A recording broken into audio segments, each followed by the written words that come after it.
একের পর এক বোমা বিস্ফোরণের হুমকি।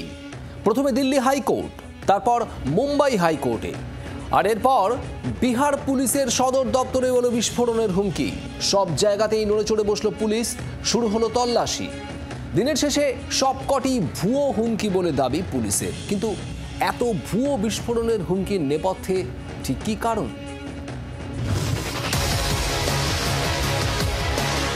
শুক্রবার দুপুর অন্যান্য দিনের মতোই দিল্লি হাইকোর্টে বিচারের কাজকর্ম চলছিল। আইনজীবীরা ভর্তি ছিলেন বিচারকের কক্ষে এবং বিচারকরা তাদের আসনেই ছিলেন। এমন সময় হঠাৎ দেখা যায় একটির পর একটি বেঞ্চ অর্থাৎ আদালত কক্ষ, এক একটি কক্ষ ক্রমশ ফাঁকা হয়ে যাচ্ছে। বিচারপতিরা মাঝপথেই বিচার থামিয়ে উঠে যাচ্ছেন এবং তার কিছুক্ষণ পরেই দুপুর 2:30 পর্যন্ত দিল্লি আদালতের, দিল্লি হাইকোর্টের সমস্ত কাজকর্ম বন্ধ রাখা হয়। তার কিছুক্ষণ পরেই জানা যায় বোমাতঙ্কের ঘটনা ঘটেছে।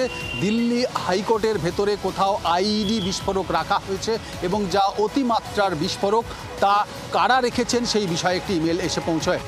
আতঙ্ক ছড়িয়ে পড়ে মুহূর্তে, পৌঁছায় বম্ব স্কোয়াড। দমকল কর্মীরা পৌঁছে গিয়েছেন, যারা বম্ব স্কোয়াড তারা পৌঁছে গিয়েছেন, সাধারণ মানুষকে তারা বোঝাচ্ছেন এবং আমরা দেখতে পাচ্ছি যে এখানে ফরেন্সিক ল্যাবরেটরি এনএফএসসি তারাও পৌঁছে গিয়েছে এবং রীতিমতো তারা কিন্তু তল্লাশির কাজ করছেন। দিল্লি পুলিশের কর্মীরা তারা রয়েছেন এবং এখানে যারা নিরাপত্তার ব্যবস্থায় থাকেন তারা নিরাপত্তা আঁটোসাঁটো করবার চেষ্টা করছেন এবং আইনজীবীরা তারা কিন্তু আদালত কক্ষ থেকে এবং দিল্লি হাইকোর্ট থেকে বেরিয়ে যাচ্ছেন। দিল্লি আদালতে যখন বিস্ফোরণের আতঙ্কে চূড়ান্ত হইচই, তখনই শুক্রবার বিকেল নাগাদ মুম্বাই হাইকোর্টেও পৌঁছায় বিস্ফোরণের হুমকি। দ্রুত খালি করে দেওয়া হয় দক্ষিণ মুম্বাইয়ের ফোর্ট এলাকায় হাইকোর্ট চত্বর। নিজের আসন ছেড়ে বেরিয়ে আসতে হয় প্রধান বিচারপতিকেও। পৌঁছায় মুম্বাই পুলিশের বম্ব স্কোয়াড এবং ডগ স্কোয়াড।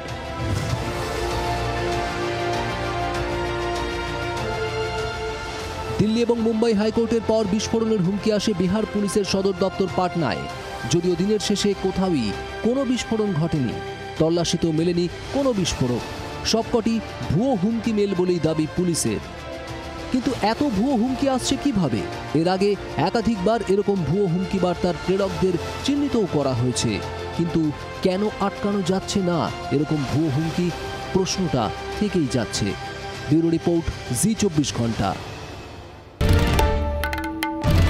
বাংলার আওয়াজ, বাঙালির আবেগ, জি24 ঘন্টা।